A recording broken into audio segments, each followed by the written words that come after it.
Apparently the strike might come to an end sooner than later.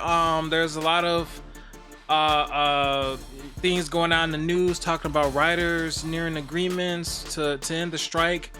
I don't know. Could happen this week. It could happen soon.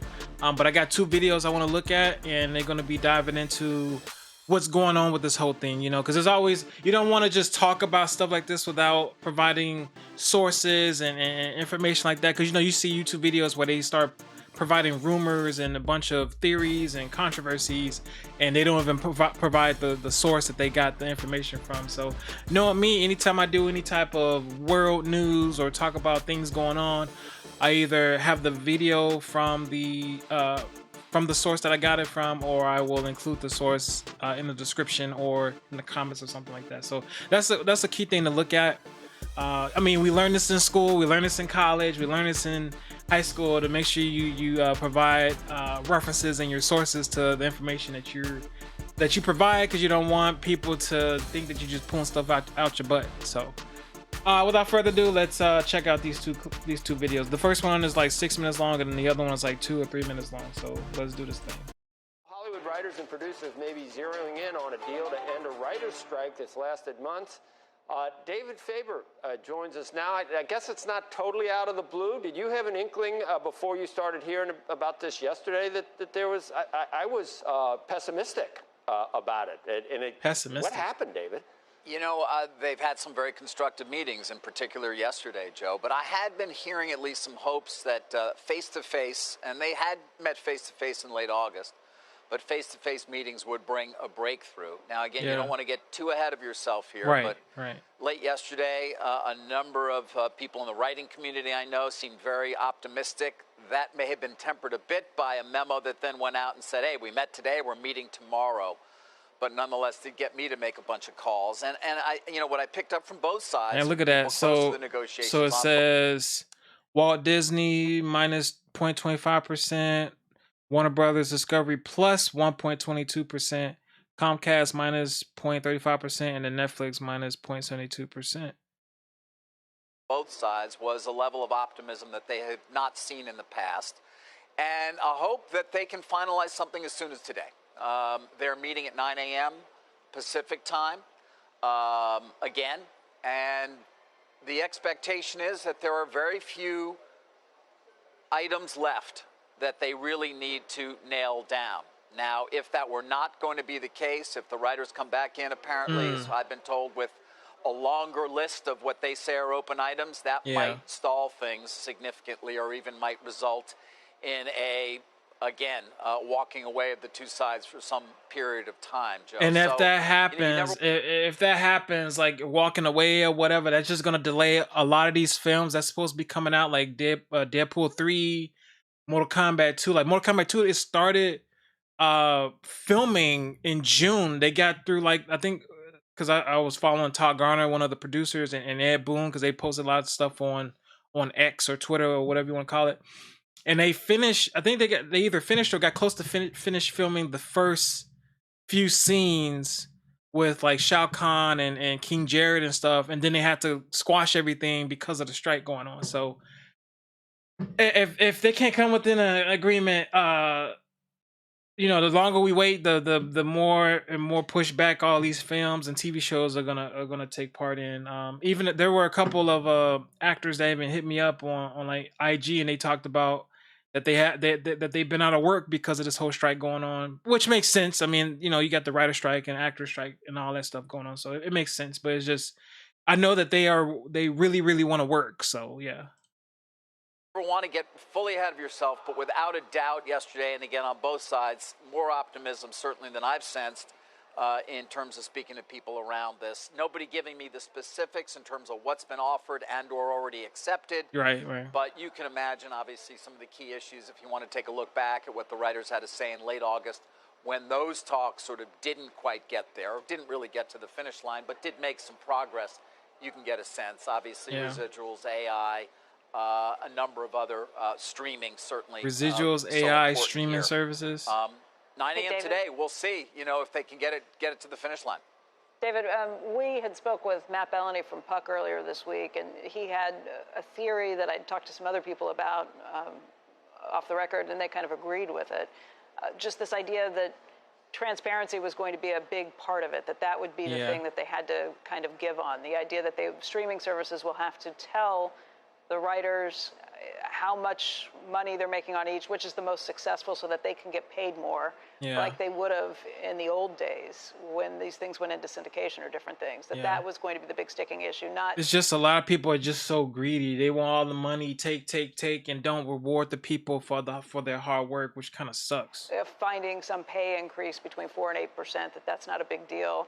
Writers' room, probably not something that would be there, but that would be the main sticking point. Is that the sense you've gotten from the people you've talked to around this too? You know, Becky, it's certainly been a key issue, but I don't know specific to yesterday and what progress was made about that particular issue. I can refer to what we heard from the writers in late August, which was that at that point, the companies, and Ted Sarandos is in the room, of course, from Netflix, and Netflix has been known as perhaps the most reluctant to give up any real information to its creators, to its writers, and to those who work on its shows. They did say at that point they'd gotten a major concession because 6 WGA staff would be allowed to have limited streaming viewership data for the next 3 years. The idea being that they could come back in 2026 and ask once again for viewership-based residuals. Right. But again, that didn't seem to get quite there.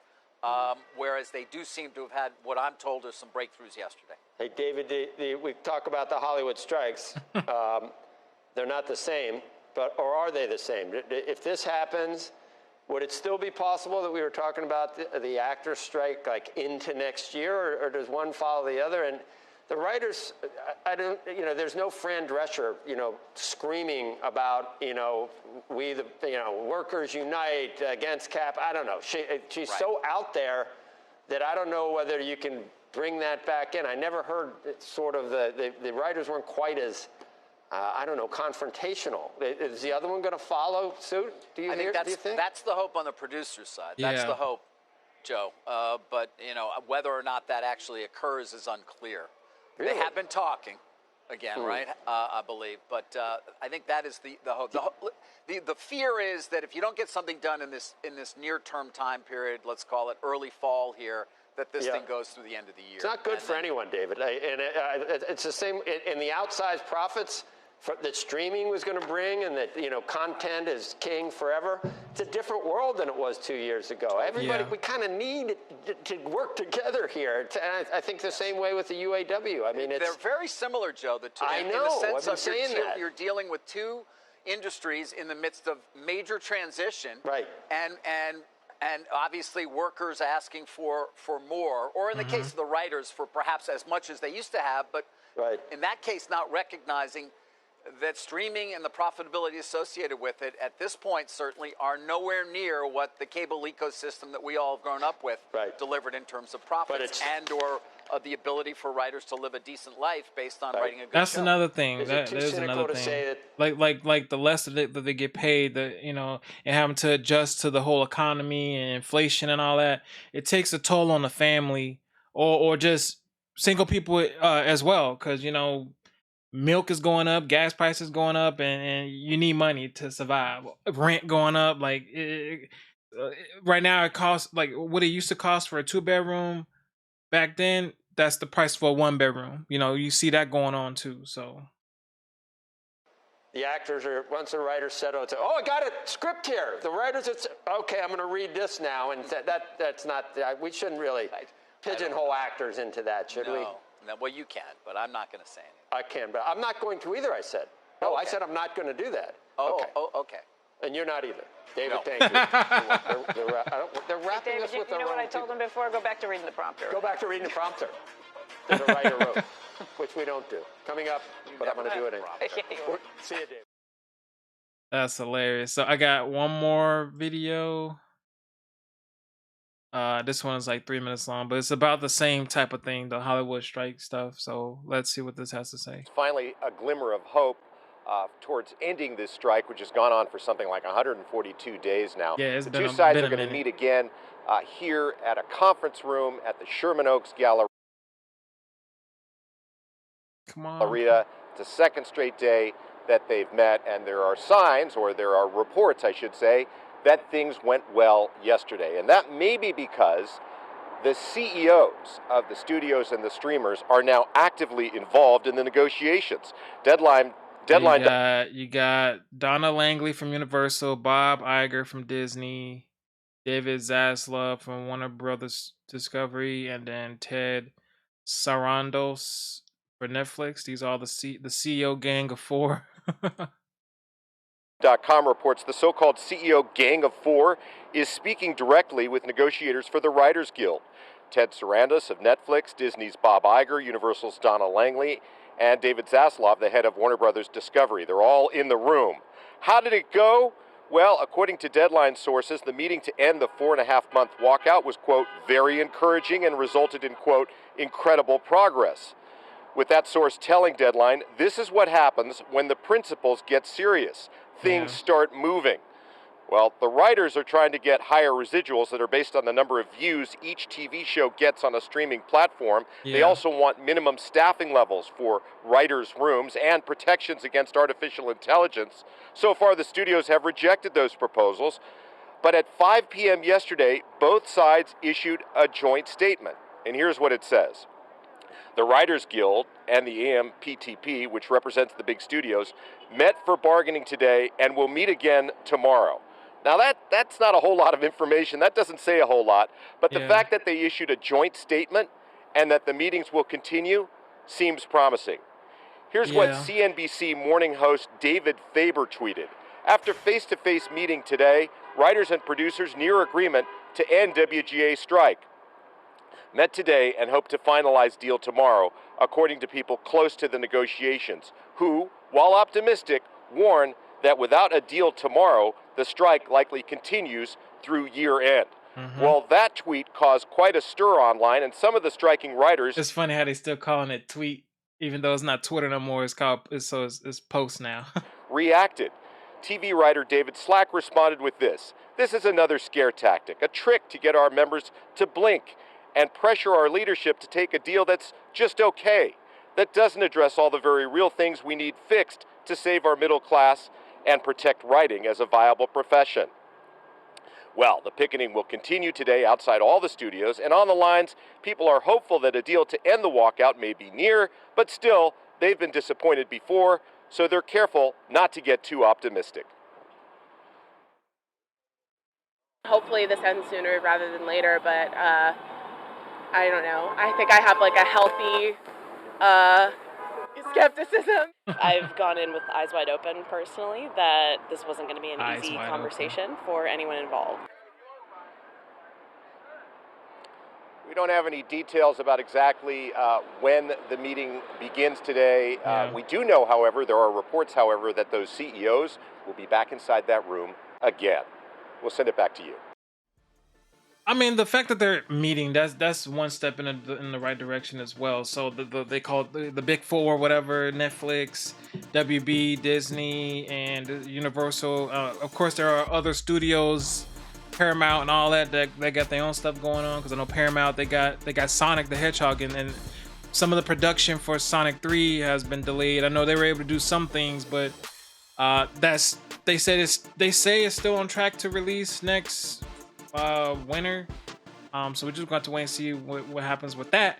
But overall, the fact that they're meeting in general is a step in the right direction, like I stated before. So we're just going to wait and see what's going to go on later today or tomorrow or after the weekend, or what they're going to decide, or for the writers, and then let's see how that affects the actors with their strike as well. Is there an agreement that's going to be accepted for the actors as well? Because the longer these strikes go on, the longer it's going to take for all these expected projects to finish.